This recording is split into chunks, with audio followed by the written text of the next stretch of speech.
capital do Império Português, engrandecida através dos seus 8 séculos de história, propõe, como qualquer grande cidade do mundo, 4 ordens de problemas que aos serviços municipais incumbe resolver da melhor maneira. A sua população, que cresceu extraordinariamente nos últimos 30 anos, tem de residir, de circular, de trabalhar, de receber instrução e recreio. A solução desses problemas está hoje sujeita a um plano diretor que os coordena harmonicamente entre si, não só no presente, mas na previsão do futuro. Na base desse plano diretor está a já histórica planta da cidade na escala de 1 para 5.000, sobre a qual o engenheiro Duarte Pacheco, quando presidente da Câmara Municipal de Lisboa, traçou as primeiras grandes linhas a que deviam obedecer a acomodação e a expansão da capital. Os problemas da habitação foram complicados pela ocorrência de 2 grandes guerras mundiais no curto período de 25 anos. Da aglomeração excessiva das cidades resultam a promiscuidade, a insalubridade e outros flagelos que é necessário combater, principalmente junto dos habitantes com menos recursos. Que meios se empregaram? Primeiramente, a construção dentro dos limites da capital, em lugares higiênicos e de fácil acesso, de bairros provisórios, de casas desmontáveis, como este que se ergueu na Quinta das Furnas, a 7 Rios. Esses bairros são verdadeiras escolas para aprender a morar. Incutem nos seus habitantes o gosto pela casa própria, independente, com o seu quintal privativo, fácil logradouro e serviços sociais organizados. As crianças ali nascidas já não conheceram o horror dos bairros da lata. Têm a sua creche, o seu centro social, a sua igreja, as suas escolas, uma para os rapazes, outra para as raparigas.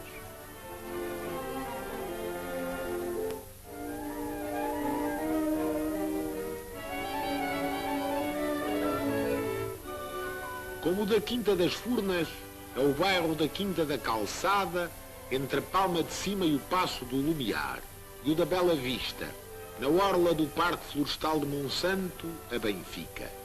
Mas na Quinta do Jacinto, em Alcântara, já se ensaiou a construção das chamadas casas tipo zero, de pedra e cal, que hão de vir a substituir as casas de Luzalite. E no Caramão da Ajuda é todo um grande bairro, com muitas centenas de casas, que se constrói ativamente para abrigar as famílias que moravam nos prédios que é necessário demolir no centro da cidade.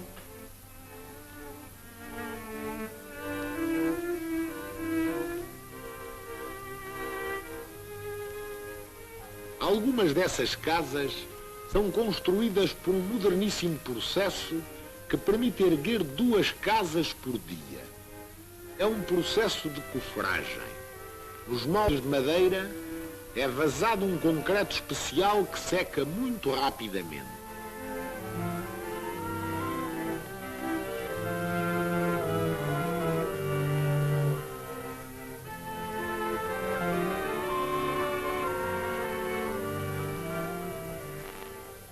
As paredes ficam porosas, o que forma caixa de ar. Naquele local privilegiado, ainda há poucos meses só se viam alguns casebres como estes. Agora, as casas que enchem toda aquela encosta da Ajuda são assim. Em vez das alforjas da moraria, sem ar e sem luz, é diante do cenário magnífico do Tejo que passam a morar a preços módicos alguns milhares de pessoas.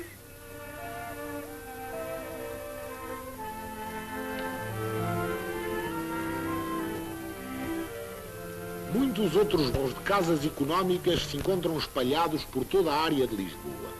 O bairro de Casela, junto da autoestrada, o bairro do Alto da Ajuda, com os seus quintais morados e as suas casas, tão bonitas que quem lá mora cuida delas com desvelado amor, florindo as janelas e cobrindo as paredes com trepadeiras.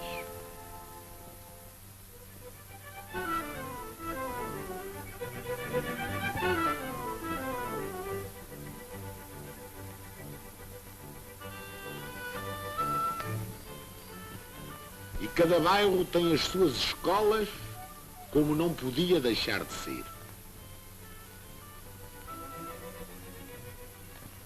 De um e do outro lado do Val de Alcântara, separados pelo aqueduto das Águas Livres, vemos o bairro da Calçada dos Mestres e o da Serafina. O da Serafina tem um balneário, que é o edifício que se vê ao fundo. O maior bairro económico de Lisboa é o da Encarnação, com cerca de 1500 moradias. Estão assegurados em cómodos autocarros os transportes para os bairros mais distantes. No entanto, é a iniciativa particular que incumbe principalmente a construção das casas de Lisboa. Mas a força das circunstâncias originadas pelas duas guerras, elevando o valor dos terrenos, o custo dos materiais e da mão de obra, desviou os particulares da construção de casas económicas ou mesmo de casas compatíveis com os proventos das classes médias. Por toda a parte se ergueram belos prédios de rendas elevadíssimas. Mas há que reconhecer que eles também eram necessários para o embelezamento de uma cidade arquitetonicamente muito pobre até há poucos anos. Hoje já não faltam alguns conjuntos admiráveis. A chamada Praceta de Almirante Reis, hoje Praça João do Rio, introduziu em Lisboa um novo tipo de aglomerado urbano.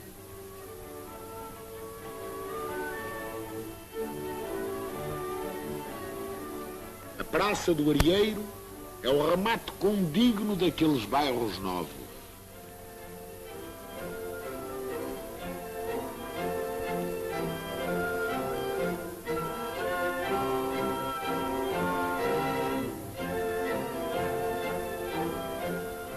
Um terceiro bloco, com 12 andares, completará brevemente o magnífico aspecto que já tem.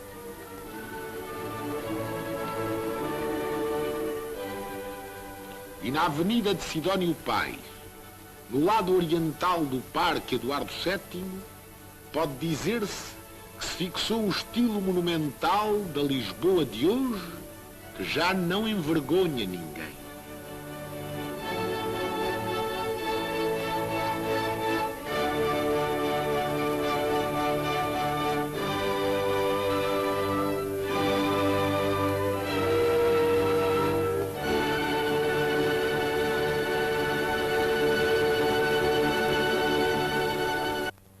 Em antigas e lamentáveis gaiolas, a construção de novos e belos prédios abrange toda a área da cidade. Nas Amoreiras, as casas da Rua Dom João V e das ruas vizinhas não ficam mal ao pé do lindo arco que fecha a obra monumental das Águas Livres.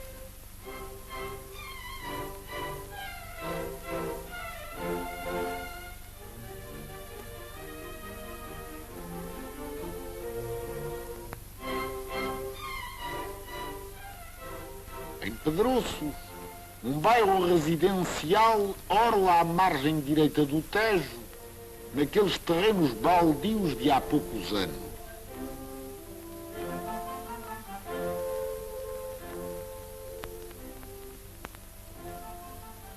E também se ergue ali um novo bairro de ruas circulares para evitar o monótono traçado em esquadrilha. Nos terrenos que ficam a oriente das velhas avenidas novas, a Avenida João XXI, nome do único Papa português, prolonga a Avenida de Berna e surgem outras avenidas, a de Manuel da Maia, a de Guerra Junqueiro, etc. Constrói-se com frenesi. Não há desemprego na construção civil.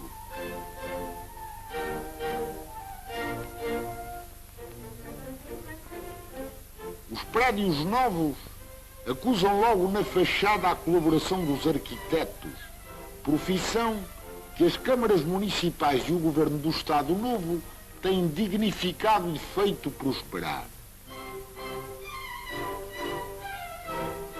Mas a Câmara não descura o problema das rendas. A 7 de maio de 1945 era publicada a Lei 2007 que estabelece as bases para a construção de casas de renda económica. E logo em outubro do mesmo ano, a Câmara Municipal promove a aprovação do bairro de Alvalade, zona compreendida entre o Campo Grande, a Avenida Alferes Malheiro, hoje Avenida do Brasil, e Almirante Reis. A 7 de abril de 1947, sai o decreto-lei que estabelecia o princípio das rendas limitadas. E logo um mês depois, a Câmara Municipal punha em praça os primeiros 50 lotes de terrenos para casas de renda limitada. E todos podemos vê-las erguerem-se dia a dia, dos caboclos aos telhados, num ritmo impressionante.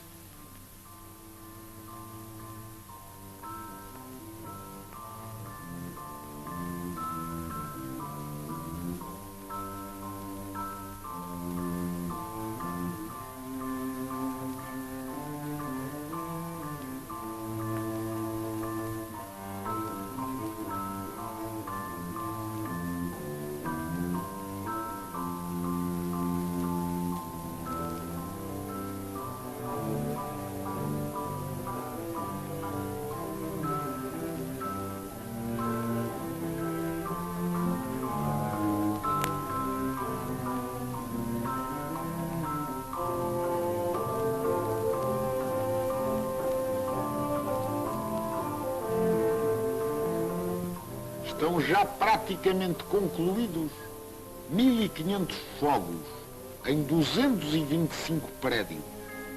Há 790 obras em curso no futuro Centro Comercial de Alvalade, 550 habitações e 240 lojas. As caixas de previdência inverteram ali um capital de 120 mil contos, que beneficiará, antes de mais ninguém, os seus próprios sócios. A iniciativa municipal das casas para trabalhadores encontra eco animador nas grandes empresas particulares. As companhias reunidas do gás e da eletricidade vão construir 100 casas no Caramão da Ajuda. A Companhia das Águas, 200 nos Olivais.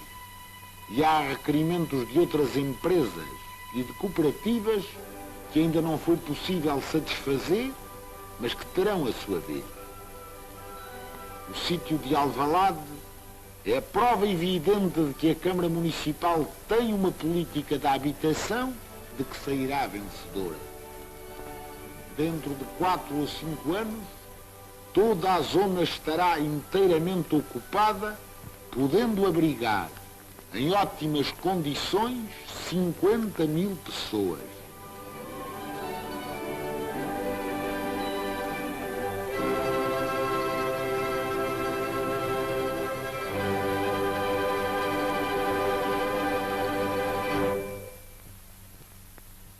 Ao problema da habitação segue-se o da circulação, que começa pelos próprios acessos à capital.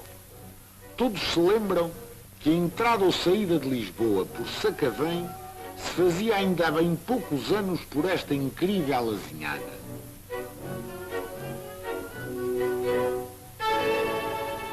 Hoje, as vias de acesso de Nordeste são amplas e seguras, como podemos ver.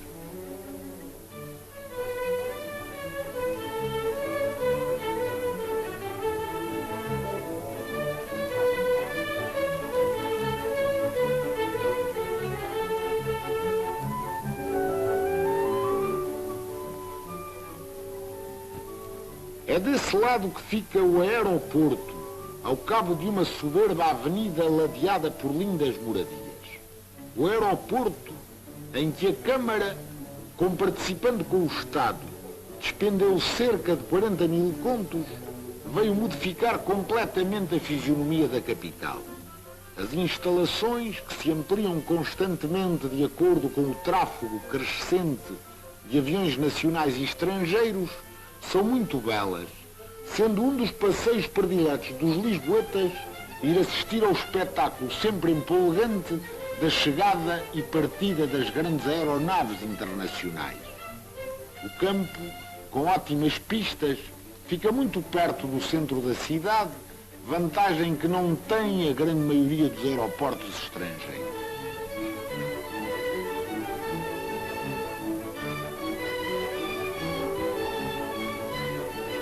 O trajeto até lá faz-se em poucos minutos, em faixas de rolagem de sentido único. Atravessando a Praça do Arieiro e a Alameda de Dom Afonso Henriques, essa via de comunicação conduz à Praça do Chile, no prolongamento da Avenida Almirante Reis. Os transportes em comum, enquanto se procede aos estudos para o metropolitano, são principalmente assegurados pelos carros elétricos.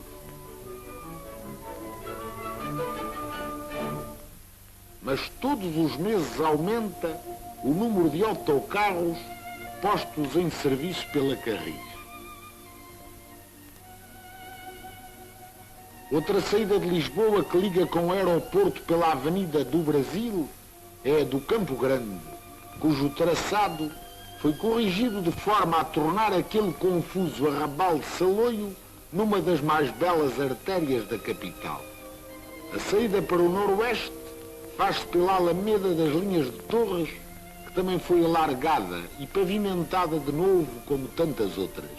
O piso da cidade vai melhorando, embora a intensidade do trânsito e a necessidade de renovar as canalizações subterrâneas não permita maior rapidez. É preciso pensar que há 10 anos estava praticamente tudo por fazer. Também se alargou e pavimentou a estrada de Benfica, que conduz a Sintra e a Cascais. Mas a melhor saída para Cascais é a da autoestrada, que só vai por enquanto até ao Estádio Nacional, mas que se prolongará até o Atlântico.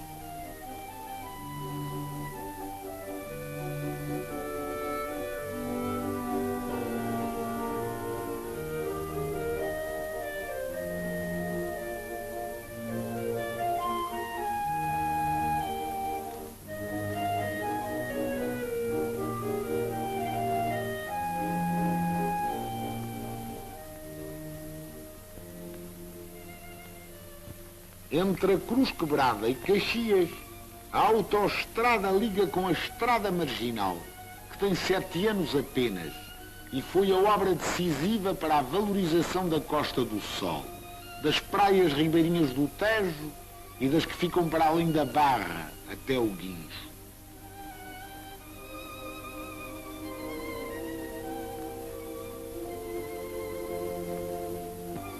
A Estrada Marginal prolonga a Avenida da Índia, que segue ao longo do Porto de Lisboa e da linha eletrificada do Estoril, atravessando a Praça do Império, em Belém.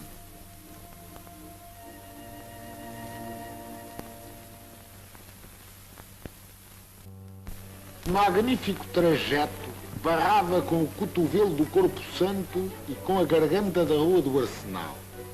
Agora, prolonga-se diretamente até ao Terreiro do Paço, pela nova Avenida da Ribeira das Naus. Linda artéria e lindo nome, pois também há na Câmara quem cuide com propriedade e com gosto de batizar convenientemente as ruas de Lisboa. E já se trabalha no seu prolongamento para além do Terreiro do Paço, pela Avenida do Infante Dom Henrique, que seguirá até o Poço do Bispo, completando o percurso marginal do estuário do Tejo. Estão planeadas e já em construção grandes artérias circulares concêntricas. A primeira abraça todo o perímetro do concelho, separando a cidade da zona rural de proteção, pois o plano diretor estabelece o limite que o aglomerado humano não deve ultrapassar, sob pena de provocar uma concentração de habitantes, de indústrias e de capitais prejudicial a todo o país. A segunda circular começa na Avenida de Ceuta, a São Domingos de Benfica, passa a leste de Carnide, no topo do Campo Grande, e vai terminar no troço já aberto que liga à rotunda de Sacavém ao Cabo Ruivo. Essa, como outras vias circulares, será reservada unicamente à circulação rápida. Não será ladeada de construções, assentando em faixas de terreno livre, jardinado e arborizado. Só assim se resolverá eficazmente o problema do trânsito, permitindo a comunicação direta de pontos distantes por essas verdadeiras autoavenidas, sem o embaraço de atravessar os aglomerados secundários. A terceira circular renasce na Avenida de Ceuta, junto à Cruz da Pedra. Segue pela Avenida dos Estados Unidos da América, cruza a Avenida do Aeroporto e vai até o Beato, onde ligará com a futura ponte sobre o Tejo. A quarta circular nasce também na Avenida de Ceuta. Sobe o Val de Alcântara e vai ligar com a Avenida de Berna, em Palhavã. Segue por ela até à Praça do Arieiro e desce pelo Val de Chelas até Chabregas. Finalmente, a quinta circular será subterrânea, um túnel envolvendo a Baixa, desde o Corpo Santo até ao Campo das Cebolas. Outros arruamentos de grande circulação se vão abrindo, como que obrigou a aterrar todo o Vale Escuro ao longo da Rua de Moraes Soares e do Alto de São João. Essas grandes artérias ligarão em triângulo a Praça do Chile e a Graça aos caminhos de ferro. As obras já estão muito mais adiantadas, mas é impossível, num só filme, acompanhar o ritmo da Câmara Municipal de Lisboa. A demolição do antigo quartel da Cova da Moura e de um aqueduto sem utilidade permite o prolongamento até Alcântara da Avenida Tenente Valadim.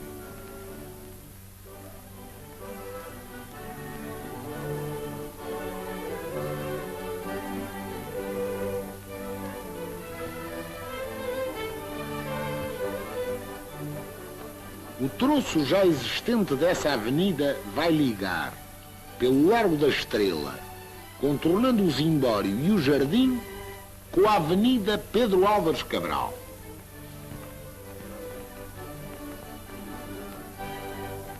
Através do Largo do Rato, prolonga-se com a Rua Alexandre Herculano, que já começa em Santa Marta, atravessando a Avenida da Liberdade. E deriva pela Rua Brancamp, que foi completamente remodelada e ajardinada, evitando-se o perigo que consistia para os automóveis a sua faixa de rolagem descaída. Ali começam as novas ruas ocidentais do Parque Eduardo VII.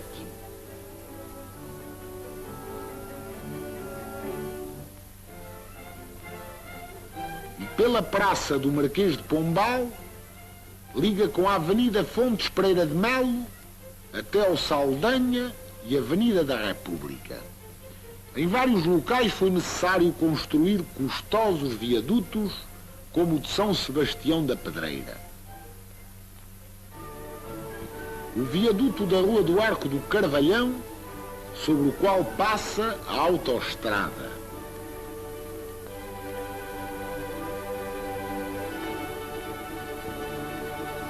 E o mais imponente de todos, o viaduto Duarte Pacheco, que com os seus 24 metros de largura é uma das pontes mais largas do mundo. Passa ele sobre o antigo caneiro de Alcântara, que foi completamente coberto, obra de salubridade que bastaria para nobilitar a Câmara Municipal. O seu vulto ergue-se em paralelo com os Arcos das Águas Livres, última obra monumental de Lisboa, antes das que se completaram nos nossos dias, quase 2 séculos depois. Além de assegurar as melhores condições de habitação e circulação, há que estudar as melhores condições de trabalho.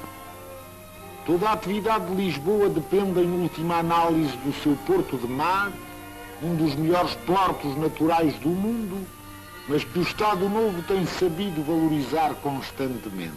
A ausência completa de gares marítimas se deu a vez à estação fluvial de Belém, onde se faz o tráfego para a Trafaria. À gar marítima de Alcântara, onde já podem atracar os grandes paquetes que eram obrigados a fundear a meio do rio. À gar marítima da Rocha do Conde de Óbidos, a última inaugurada, com tão boas instalações como a sua vizinha de Jusante. A estação fluvial do Cais do Sodré, de onde partem os ferryboats para Cacilhas, vai ceder o lugar a outra bela gar marítima que ficará junto da estação terminal da linha elétrica do Estoril. O aspecto que hoje oferecem as instalações do Porto de Lisboa já é digno da sua privilegiada situação geográfica, económica e política. No Terreiro do Paço, além do cais das Colunas, onde atracam os pequenos barcos de Cacilhas, fica a estação do Sul e Sueste, de onde largam os barcos para o Barreiro, o grande centro industrial da outra banda.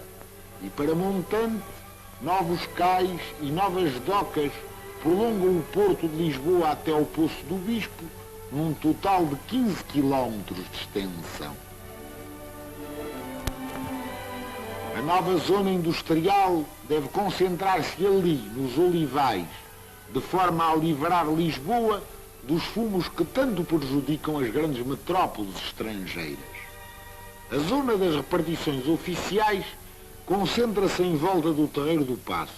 A antiga arcada amplia-se e melhora-se em todo o seu perímetro. Aos novos edifícios da Rua da Alfândega e da futura Avenida do Infante Dom Henrique, outros se juntarão num futuro próximo. O grande centro comercial de Lisboa é ainda hoje a Baixa Pombalina, construída depois do terremoto de 1755.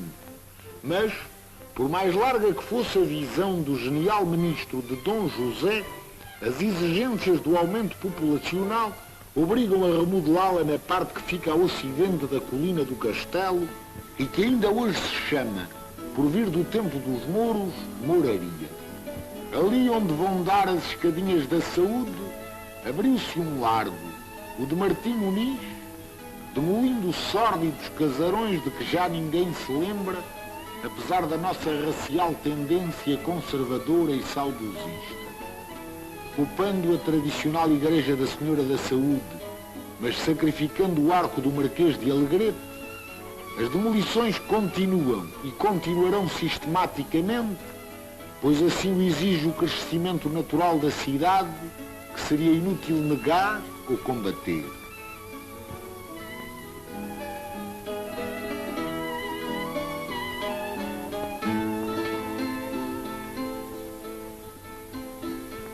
Todos os prédios da Rua da Palma terão de ser demolidos e, em seu lugar, construir-se-á este novo e magnífico conjunto, a Rua da Palma de amanhã. Só à guitarra se podem carpir saudades destas vielas estreitas, insalubres, que só servem para fazer cestilhas para o fado, mas não para morar. Conhecem-na? É a Praça da Figueira. Também tem de desaparecer. A sua situação como mercado é imprópria, atravancando o coração da cidade, tornando impossível a solução do trânsito na zona em que é justamente mais intenso. Em seu lugar, dentro de pouco tempo, os lisboetas terão que mostrar este modelo. Uma praça arborizada ao lado do Rocinho.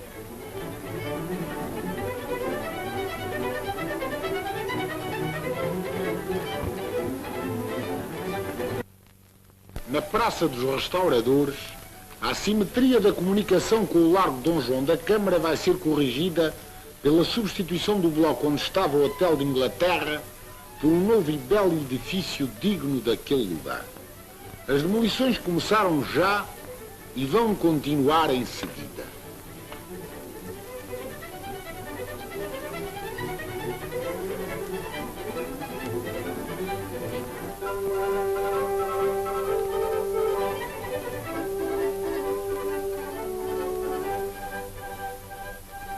Numa primeira fase, conserva-se a Rua do Jardim do Regedor. Numa segunda fase, essa rua desaparecerá, abrindo-se uma passagem subterrânea para os peões.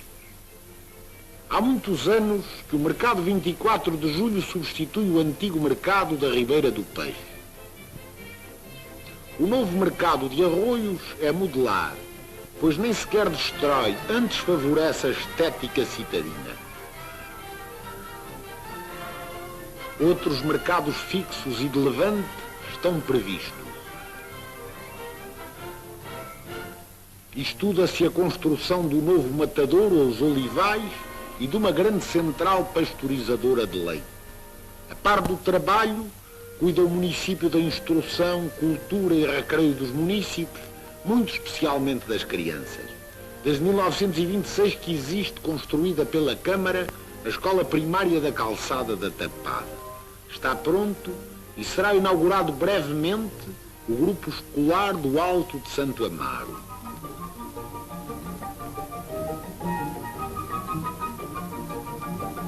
A construção do Grupo Escolar do sítio de Alvalade está adiantadíssima.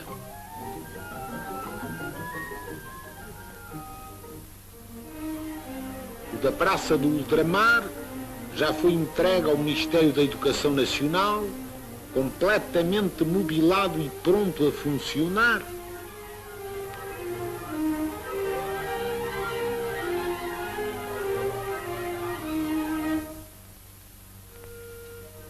Tal como o grupo escolar da Rua do Atorval, no bairro dos Atores. A Câmara contribui assim para o grandioso plano dos centenários, que dotará o país de 12.500 salas de aula.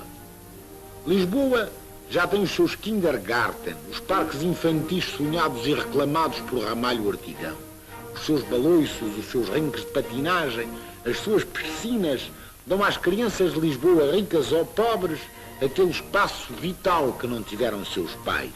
A Câmara completa assim com parques públicos a obra admirável da poetisa Fernanda de Castro, criadora dos nossos primeiros parques infantis.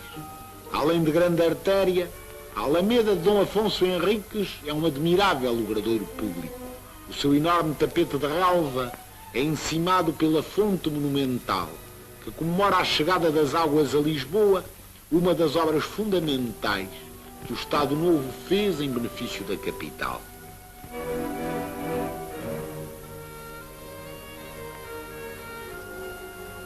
Entre dois painéis de cerâmica polícroma, a figura do Tejo é rodeada pelas Tágidas, as ninfas evocadas por Camões nas primeiras estrofes dos Lusíadas.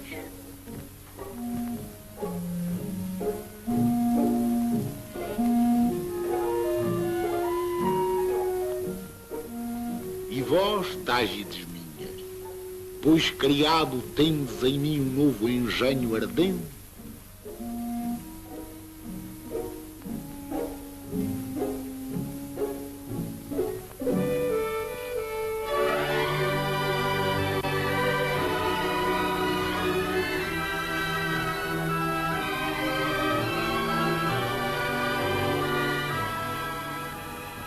Campo Grande é hoje um parque soberbo, civilizado, acolhedor.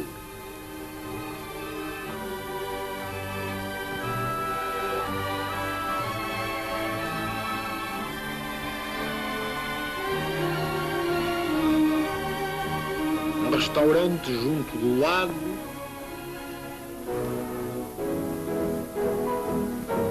cisnes vogando entre sombras,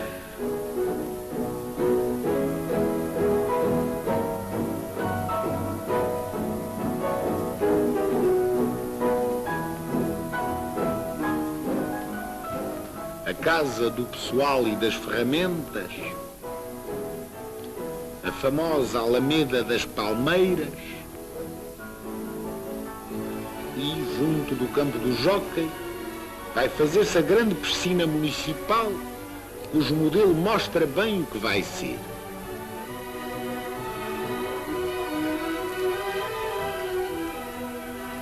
Os parques e jardins da capital são abastecidos pelos viveiros municipais da Pimenteira.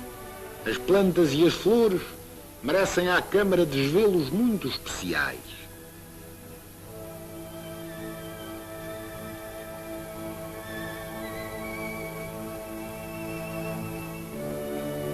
Uma pequena estufa fria permite cultivar plantas decorativas. Mas o orgulho da floricultura municipal é a estufa fria do Parque Eduardo VII, verdadeiro paraíso de frescura e de beleza. O Parque Eduardo VII foi durante muitos anos um dos grandes problemas da cidade. As modificações que sofreu, as fases por que passou, não têm conta. Só agora se lhe deu, porém, solução adequada. O antigo Palácio das Exposições foi adaptado a pavilhão de desportos, onde a Câmara realiza também concertos sinfónicos, completando a sua ação cultural.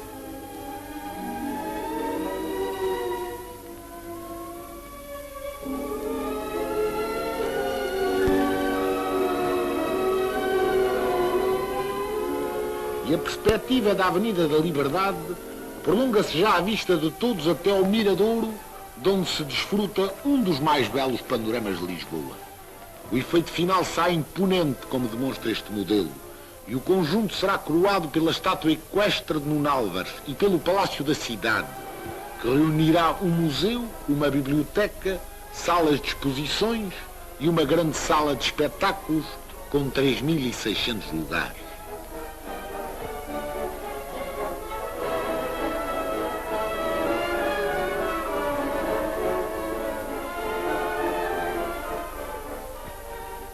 O Palácio Galveias, no Campo Pequeno, foi restaurado e é hoje arquivo e biblioteca municipais.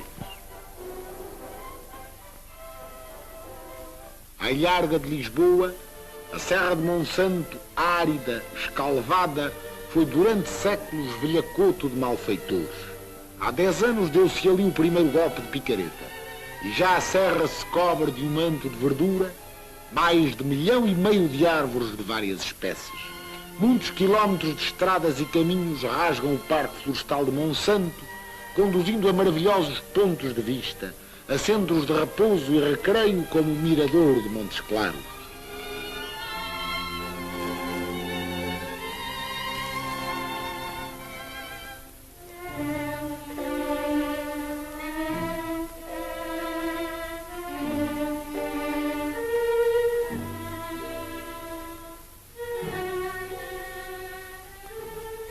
E ali haverá também um padrão miradouro, que será o ponto mais elevado de Lisboa, e um teatro de ar livre para milhares de espectadores, e o Clube de Ténis de Lisboa.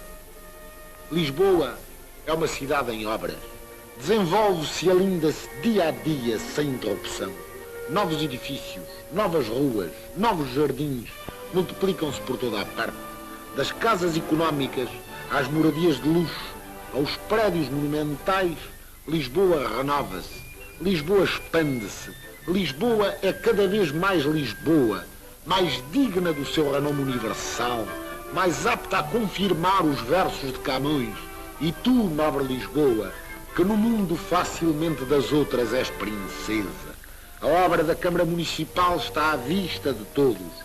Continua e continuará sem tréguas, sem descanso, em prol da Lisboa de hoje e de amanhã.